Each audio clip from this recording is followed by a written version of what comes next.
Hello everyone. Now we are going to discuss some problems of electrochemistry.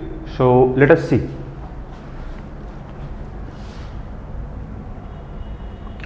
सबसे पहले हम लोग यहाँ पर क्वेश्चन सॉल्व करने वाले हैं.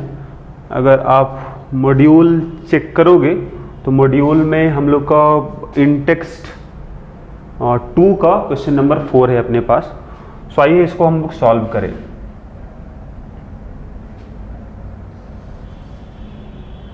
This is the question. और अगर आप इसको सॉल्व करोगे तो देखते हैं आपको यहाँ क्या मालूम है. देखो, गिवन इलेक्ट्रोड पोटेंशियल, यहाँ एक रिएक्शन अपने पास है, इसका इलेक्ट्रोड पोटेंशियल आपको पता है, ठीक है. तो रिडक्शन रिएक्शन दिख रहा है आपको. एक और यहाँ रिएक्शन है, ये भी this is also reduction reaction है, इसका पोटेंशियल दिया गया है, मतलब दोनों का एसआरपी आपको पता है. आपको इस रिएक्शन का निकालना है स्टैंडर्ड सेल पोटेंशियल क्या होगा. कोई दिक्कत नहीं है, आप बताओ. क्योंकि रिएक्शन रिडक्शन का है तो ये भी एसआरपी होगा, this is SRP and this is also SRP, ठीक है. अब आप ये पता लगाओ कि फॉर्मूला आपको बताया है ई नॉट सेल का. अगर फॉर्मूला आपको याद हो तो बताए थे हम E naught right minus E naught left. Right का मतलब कौन था? कैथोड था, कैथोड. और लेफ्ट का मतलब कौन था? एनोड था, करेक्ट. तो अब यहाँ पहचानना होगा आपको कौन कैथोड होगा कौन एनोड होगा, ठीक है. तो उसके लिए आप रिएक्शन को जरा ध्यान से देखो कि अपने पास कैथोड में होता है रिडक्शन. तो आप बताओ रिडक्शन किसका हुआ है? Fe+3 से चेंज हुआ है Fe+2 में, मतलब इसका रिडक्शन हुआ है. +3 से +2 हो गया, रिडक्शन हुआ. और I- से I2 बना है, मतलब इंक्रीज इन ऑक्सीडेशन नंबर देख रहे हो आप, -1 से 0 हो गया. तो यहाँ पर ही अपना कैथोड, मतलब ये आपका कैथोड हो जाएगा, ठीक है. This is cathode. कैथोड में रिएक्शन हो रहा होगा. और एनोड अपना कौन होगा? ये होगा. एनोड में ऑक्सीडेशन होगा, मतलब इसका उल्टा रिएक्शन हो रहा होगा, ठीक है. ये अभी रिएक्शन में रिडक्शन दिखाया है, लेकिन रियल में यहाँ पर ही एनोड में कौन रिएक्शन होता है? ऑक्सीडेशन होता है. तो इसका उल्टा कर दोगे तो आ जाएगा अपना, कोई दिक्कत नहीं है. तो ये हम आइडेंटिफाई यहाँ कर लिए हम रिएक्शन देख के कि कौन एनोड कौन कैथोड. कैथोड पे रिडक्शन होगा, एनोड पे ऑक्सीडेशन होगा. तो यहाँ से हम देख के पता किए कि आयरन +3 से +2 मतलब डिक्रीज हो रहा है चार्ज, डिक्रीज हो रहा है ऑक्सीडेशन नंबर, मतलब रिडक्शन हो रहा है. कैथोड में हो रहा होगा, क्लियर हो गया. अब अगर आपको निकालना है तो ये दोनों एसआरपी ही होता है, कैथोड का और एनोड का. तो कैथोड का एसआरपी कितना पता है आपको? है मतलब दिस इज 0.771 पता है, माइनस इसका भी एसआरपी ही पता है आपको 0.536. तो यही अपना आंसर हो गया. तो आप देख सकते हो कौन सा सही ऑप्शन आपके पास दिख रहा है. So this is C option. Okay, C is the correct answer. Okay, let us. So हम यहाँ बात करते हैं अपना नेक्स्ट प्रॉब्लम. सो एक और क्वेश्चन यहाँ हम ले रहे हैं. देखिए, इंटेक्स्ट 3 का क्वेश्चन नंबर 5 है. So this is our question. और यहाँ अगर इसको आप सॉल्व करो, देखो क्या यहाँ पर दिया गया है. यहाँ भी एक सेल दिया गया अपने पास और इसका स्टैंडर्ड सेल पोटेंशियल पता है आपको. इसका स्टैंडर्ड सेल पोटेंशियल पता है आपको. ई नॉट सेल आपको पता है. This one is how much? 1.1 volt पता है. टेम्परेचर दे रखा है 25 डिग्री सेल्सियस. 25 डिग्री, मतलब ये हुआ कि हम, मेरे पास जो नस्ट इक्वेशन है ये जो हम बताए हैं 0.059/n log Q, यहाँ पर ही जो अपने पास 0.059 जो आया है ये तभी आया है जब अपना टेम्परेचर कितना था? 25 डिग्री सेल्सियस था, ठीक है. तो हम इसको इस्तेमाल कर सकते हैं. Okay, equilibrium constant for the reaction निकालना है जी आपको. ओके, एट इक्विलिब्रियम क्या होगा? एट इक्विलिब्रियम क्या होगा? E = हो जाएगा 0. तो ई नॉट इक्वल टू मिलेगा 0.059/n लॉग ये के हो जाएगा। इक्विलिब्रियम पे क्या होता है कि अपना Q इक्वल टू क्या होता है, के हो जाता है, इक्विलिब्रियम कांस्टेंट। के आपको निकालना है, ई नॉट सेल आपको पता है, नो प्रॉब्लम। एन का वैल्यू पता चल जाएगा आपको, रिएक्शन से देखो कितना इलेक्ट्रॉन ट्रांसफर हुआ होगा। कॉपर 2+ से कॉपर, जिंक से जिंक 2+, मतलब 2 इलेक्ट्रॉन का ट्रांसफर हुआ होगा। तो अब कोई प्रॉब्लम ही नहीं है। देखो ई नॉट सेल कितना है, 1.1 है, 0.06 अप्रॉक्सीमेटली ये हो गया अपने पास, ये 2 है, लॉग के होगा, लॉग के होगा। तो यहाँ से अपने पास 1.1/0.03 आ गया इक्वल टू लॉग के होगा। And this one is how much, 110/3 हो गया, दिस इज लॉग के होगा। अब अगर इसको हम सॉल्व करें तो ये आएगा 36.6 आएगा, दिस इज लॉग के होगा। तो आप यहाँ से देख सकते हो आसानी से कि इसको हम अप्रॉक्सीमेटली अगर 37 भी लिख दें तो कोई ज़्यादा प्रॉब्लम नहीं होगा आपको, क्योंकि आंसर अपने पास जो है, देख लो आंसर, क्योंकि आंसर आपके पास किस ऑर्डर में दिया गया है, ये पूछ रहा है आप के का वैल्यू किस ऑर्डर में होगा, 10⁻⁻37, 37, इसीलिए उसको हम 37 लिख लिए यहाँ पर ही। तो आप ये बताओ कि आपको पता है लॉग का बेस 10 होता है, तो 10⁻37 इक्वल टू क्या हो गया, के हो गया। तो देख सकते हो आप अपना के की वैल्यू क्या आएगा, 10⁻37 के ऑर्डर में आएगा। तो आंसर कौन सा हो गया देख लो, बी ऑप्शन देख सकते हो आप, बी ऑप्शन अपना सही होगा। ओके, आइए सॉल्व करें हम नेक्स्ट क्वेश्चन को। तो ये अपना नेक्स्ट क्वेश्चन होगा, तो ये अपना क्वेश्चन हुआ इन टेक्स्ट 3, क्वेश्चन नंबर 6 अपने पास है। तो यहाँ आप देखो क्या बोल रहा है, गिवन आपको क्या है, डेल्टा जी नॉट का वैल्यू दिया गया है, the value of n equal to 2 will be most likely given by the slope of which line in the following figure. O A है, और यहाँ पर ये आपका ओ हो जाएगा, है ना, ओ ए होगा, ओ बी होगा, ओ सी और ओ डी में कौन सा आपका, कौन सी लाइन का जो स्लोप होगा, है ना, that will correspond to n equal to 2। Okay, तो आप बताओ कि इसमें डेल्टा जी नॉट आपको पता है, तो -NFE0 इक्वल टू क्या होगा, -RT/ln की होगा, माइनस माइनस प्लस हो जाएगा, E0 इक्वल टू क्या आएगा, RT/NF होगा, ln के हो जाएगा। ओके, यहाँ आपको बताना है कि कौन सा लाइन, है ना। आप ये बताओ, ये अपना कर्व किसके बीच में है, E0 सेल और ln के बीच में, ln के हो गया अपना और E0 हो गया। तो this is along y axis, ठीक है, ये अपना स्लोप हो जाएगा, ठीक है, स्लोप हो गया, x हो गया। ओके, तो बताना है स्लोप के बारे में। तो आप ये देख लो कि n का वैल्यू अपने पास 2 है। ओके, यहाँ अगर 2 रखे हम तो स्लोप कितना आ रहा है जरा देख लेते हैं। r कितना होगा, 8.314 होगा, t होगा 298 केल्विन, अगर कुछ भी नहीं दिया गया है तो, n2 होगा और ये 96500 होगा। तो यहाँ से अगर चेक करो आप, तो ये अपना स्लोप जो आएगा दैट विल बी 1 से काफ़ी कम आएगा। स्लोप कितना आएगा, 1 से काफ़ी कम आएगा। अगर इसको हम लोग सॉल्व करें तो we can get the value. तो यहाँ से बस ये पता लगा सकते हो कि स्लोप बहुत कम आने वाला है और पॉजिटिव स्लोप होगा। स्लोप पॉजिटिव होगा मतलब ये दोनों में से कोई एक होगा, स्लोप नेगेटिव आएगा तब ये बनता है अपने पास OC या OD, लेकिन स्लोप पॉजिटिव है इसका मतलब ऊपर में तो कोई 2 लाइन में से कोई एक होगा। अब कौन सा लाइन होगा, स्लोप अगर हम बात करें यहाँ पर ही, स्लोप का वैल्यू काफ़ी कम है, तो सबसे कम स्लोप कौन सा लाइन का है देख सकते हो आप, OA और OB में। तो दिस इज OB का स्लोप सबसे कम है पॉजिटिव में, तो OB is the correct answer. ये अपना क्वेश्चन है इन टेक्स्ट 4 का है, क्वेश्चन नंबर 9 है। आइए देखते हैं क्वेश्चन को,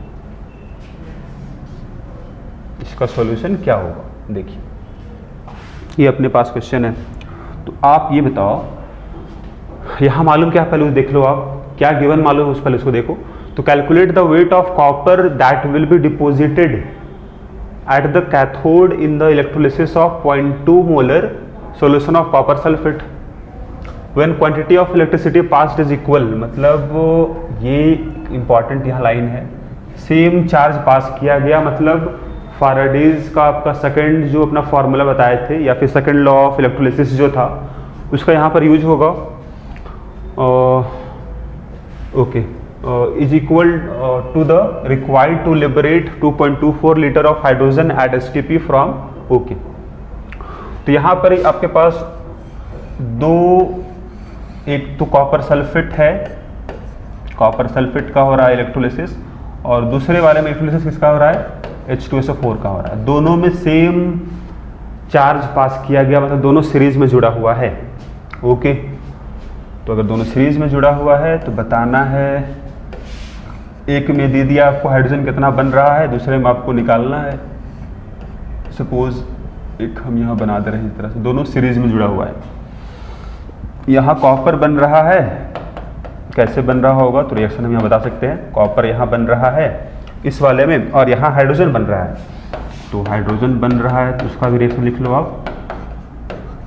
ओके, अगर याद हो आपको हम बताए थे, अगर दोनों सीरीज में होगा, अगर सेम चार्ज पास होगा तो नंबर ऑफ इक्विवेलेंट बराबर होगा, जो भी बन रहा है, मतलब कॉपर का नंबर ऑफ इक्विवेलेंट बराबर होगा हाइड्रोजन का नंबर ऑफ इक्विवेलेंट से, बराबर होगा इक्विवेलेंट। तो अगर एक का इक्विवेलेंट निकाल ले हम तो इसका इक्विवेलेंट भी उसके बराबर ही आएगा, तो कोई दिक्कत नहीं होगा। आइए देखते हैं। और अगर फॉर्मूला से जाओगे तो भी कोई दिक्कत नहीं होगा। देखो फॉर्मूला आपको अगर याद हो तो W इक्वल टू बताया गया था ZIT, और W equal to this is E by 96500 था, दिस इज IT, तो W by E equal to कितना होगा, दिस इज चार्ज हो गया 96500 होगा। तो यहाँ से आप देख सकते हो कि अगर चार्ज सेम पास हुआ, Q मतलब चार्ज, अगर same pass, this term is constant अगर है तो given mass by equivalent mass भी कांस्टेंट ही होगा, मतलब बराबर ही होगा, नंबर ऑफ इक्विवेलेंट भी बराबर ही होगा। ओके, आप ही बताओ क्वेश्चन में कितना मालूम है आपको, हाइड्रोजन कितना बन रहा है, तो 2.24 लीटर, तो कितना मोल होगा, 2.24 बाई 22.4 हो जाएगा, मतलब 0.1 मोल पता है।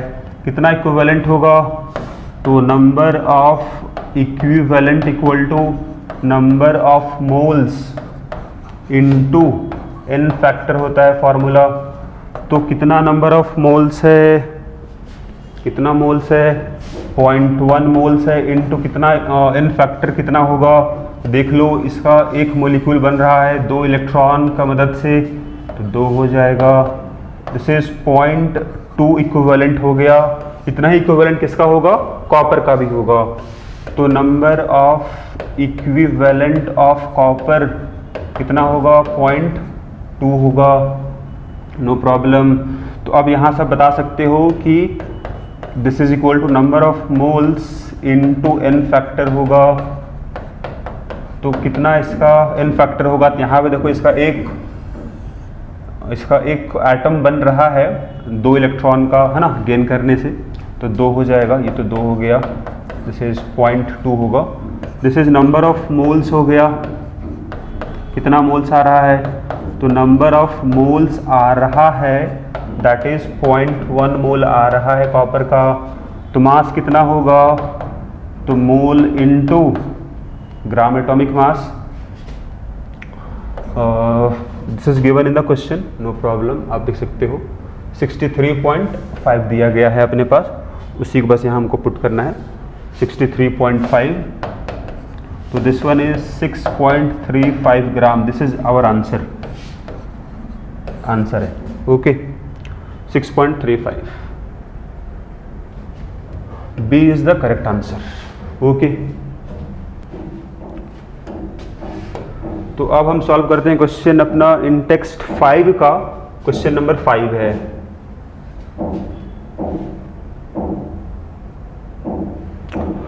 तो इस क्वेश्चन में जरा आप देखो पहले क्या मालूम है आपको। तो आपको यहाँ दिया गया है, this is limiting equivalent conductivity दिया गया है ना। तो आपको बताना है इस कंपाउंड का क्या होगा। तो आपको बताना है इस कंपाउंड का क्या होगा, अपना लिमिटिंग इक्विवेलेंट कंडक्टिविटी क्या होगा, क्योंकि यहाँ सब देख सकते हो सब में आपका पर इक्विवेलेंट लिखा गया है, वही निकालना है। तो कोई दिक्कत है नहीं। देखो अगर आपको निकालना है जैसे Cl CH2 COOH, और चूंकि लिमिटिंग है तो सब में ये नॉट होगा, तो सिंबल में थोड़ा सा यहाँ पर ही नॉट लगा लेंगे हम लोग। ओके, ये आपका रहेगा। हाँ जी, ओके। तो ये आपको अगर निकालना है तो किसके बराबर होगा, तो this is equal to CH2 COO minus plus this is H+। अगर ये एसिड है तो आयोनाइज होगा, कुछ इस तरह से आयोनाइज होगा। तो यहाँ दो आयन होगा, एक एनायन होगा, एक कैटायन होगा। तो ये दोनों को अगर ऐड कर ले तो काम बन जाएगा। तो आप ये कैसे आएगा, देखो तो ऊपर में भी कुछ सॉल्ट ही दिया गया है, ये अपना सॉल्ट है, एसिड है। अगर हम पहले वाले को ऐड कर दे थर्ड वाले के साथ, तो आई थिंक आपको क्या मिल जाएगा, यहाँ से अपने पास कौन सा आयन होगा, Cl CH2 COO माइनस होगा, और यहाँ से मिल जाएगा इसको H+ मिल जाएगा। तो ये दोनों मिल जाएगा आयन, ठीक है। एक्स्ट्रा यहाँ पर क्या मिलेगा आपको, Na+ और Cl-, तो वो माइनस कर देंगे इसके साथ हम लोग, है ना। तो यहाँ पर करना ये होगा कि 1 को ऐड कर दो 3 के साथ, जो मिलेगा उसको माइनस कर दो किसके साथ, 2 के साथ। तो ये अपना मिल जाएगा, दोनों का ऐड आपको मिल जाएगा। तो that will be our answer. बताओ पहले वाले का वैल्यू कितना है, 224 है, प्लस थर्ड वाले का 203 है, माइनस क्या होगा सेकंड वाले का 38.5 होगा। यही अपना आंसर निकलने वाला है, बस इसको हमको सॉल्व करना है।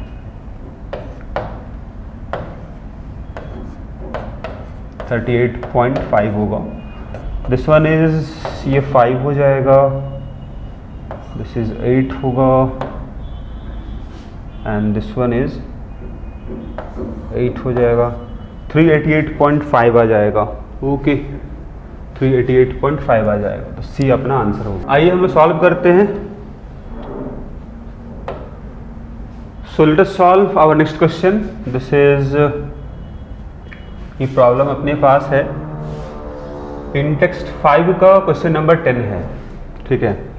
और यहाँ पर ही क्या पता है जरा देखो, आपको L/A दिया गया, मतलब सेल कांस्टेंट आपको पता है। दिस वन इज 0.5 है, ओके। और क्या पता है, तो R आपको पता है, रेजिस्टेंस पता है 50 ओम होगा, या फिर कंडक्टेंस बोले तो 1/R होता है, मतलब 1/50 हो जाएगा, ठीक है। और क्या पता है, नॉर्मलिटी पता है आपको, दिस इज 1 नॉर्मल दिया गया है, नॉर्मलिटी बताना आपको है। इक्विवेलेंट कंडक्टेंस क्या हो, ओके। तो आप बताओ कि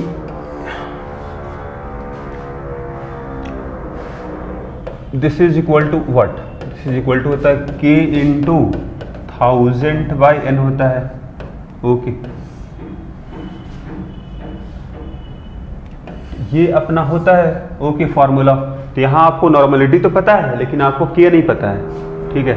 K क्या होगा, तो K अगर आपको निकालना है तो उसके लिए आपको ये दोनों पता है, देख लो क्या होगा जी का वैल्यू कितना होगा। तो ये अपना G तो निकाल चुके हो ना, 1/50 होगा, और G* होगा 1.5।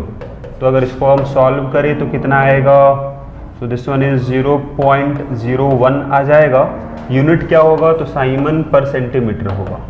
इसको अगर पुट कर दें ऊपर वाले में तो अपना आ जाएगा, है ना, इक्विवेलेंट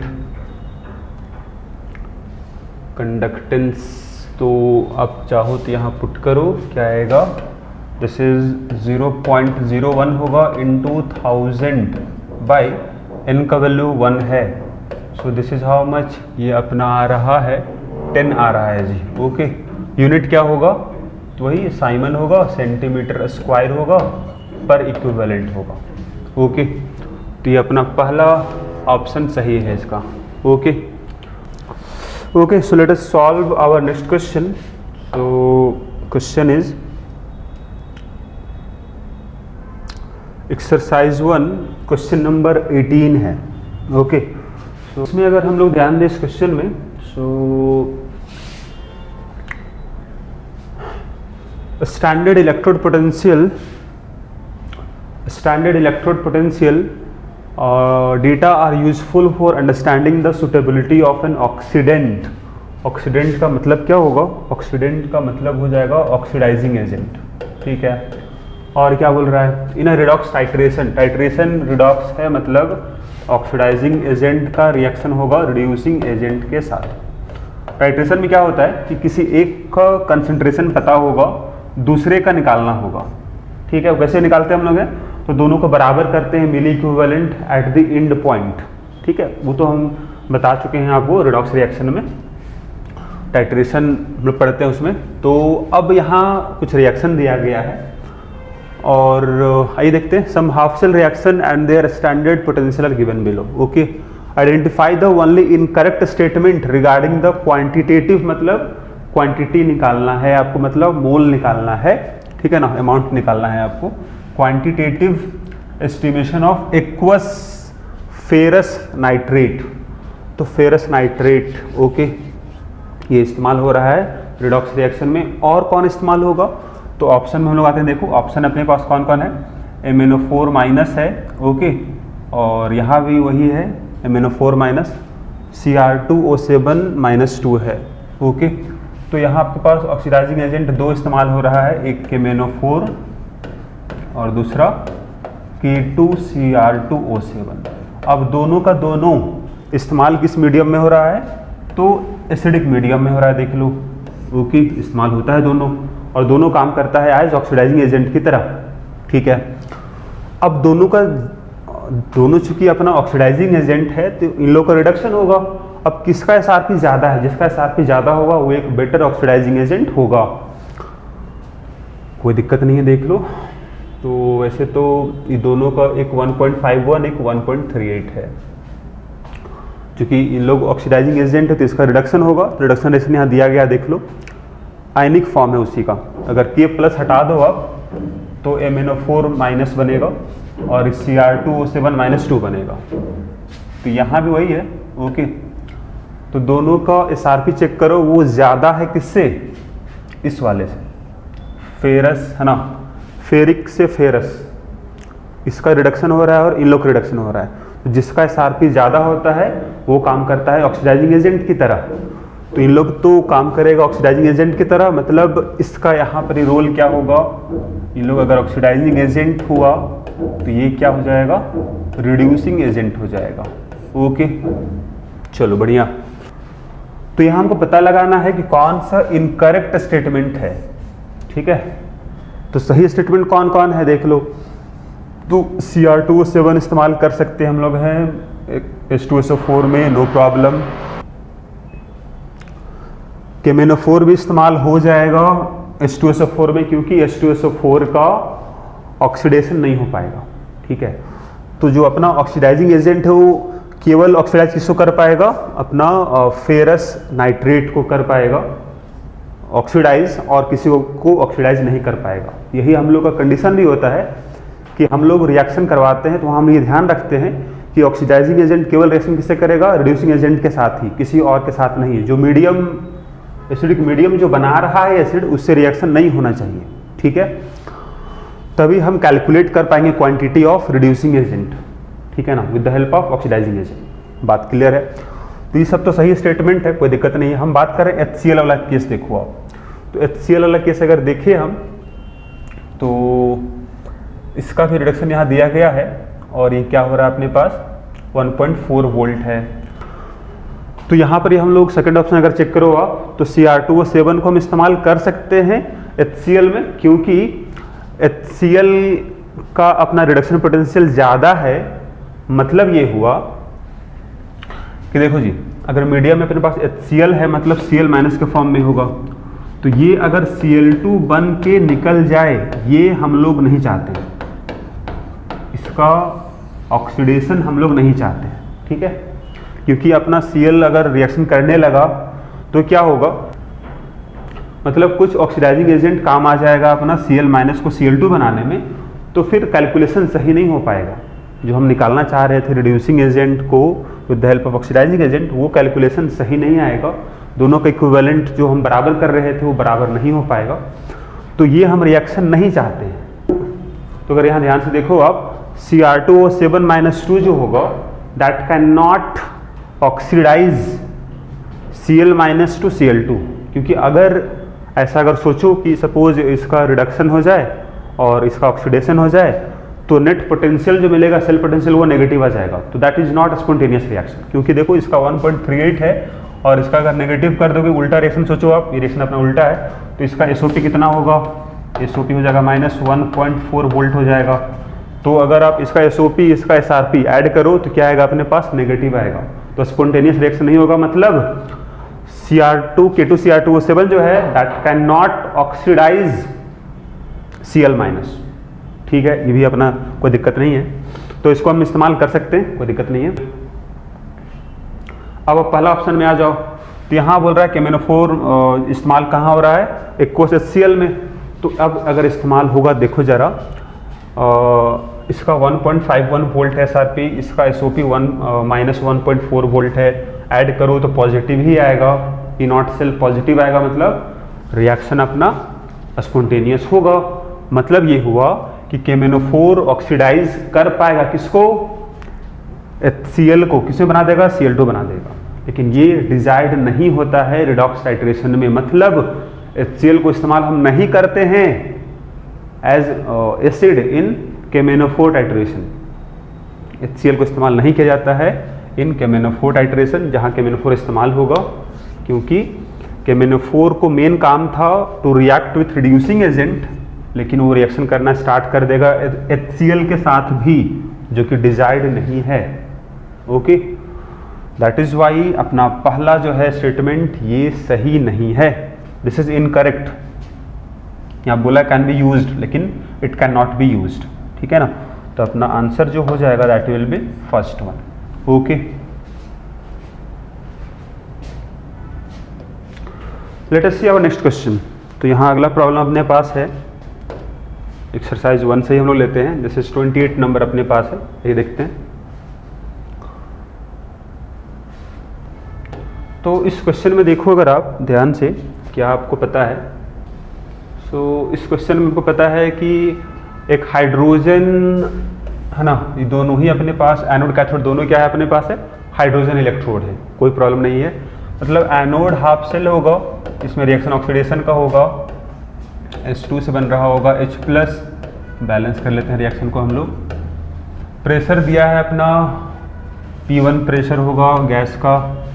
कैथोड हाफ सेल में रिएक्शन क्या होगा, रिडक्शन का होगा, 2H+ से H2 बन रहा होगा, +2 इलेक्ट्रॉन, इसका प्रेशर है P2 गैस का।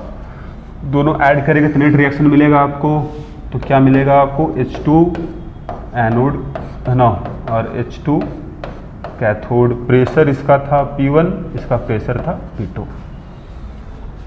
तो अगर अप्लाई करें नेक्स्ट इक्वेशन को, तो यहाँ से आसानी सबको आंसर मिल जाएगा। देखिए नेक्स्ट इक्वेशन क्या है जी, ये अपने पास है E = E नॉट होता है -0.059/n log Q होता है। तो E नॉट तो 0 हो जाएगा, क्योंकि दोनों ही अपना हाइड्रोजन इलेक्ट्रोड है, -0.059/2 होगा, क्योंकि 2 इलेक्ट्रॉन का ट्रांसफर दिख रहा है आपको, लॉग नेट रिएक्शन ये रहा, प्रेशर है ना, तो P2/P1। तो this is our E cell मिल जाएगा। अब चेक करो आंसर। तो यहाँ चलो T का वैल्यू पुट नहीं किया गया है, F का वैल्यू पुट नहीं किया गया है, तो कोई दिक्कत नहीं, इसको हम लिख सकते हैं -RT/2F, और इसको हमको लिखना होगा ln के टर्म्स में P2/P1 है ना। तो देख लो कौन सही ऑप्शन आ रहा है अपने पास। यहाँ सब पॉजिटिव में है, तो इसको भी हम पॉजिटिव बना लेते हैं, नो प्रॉब्लम।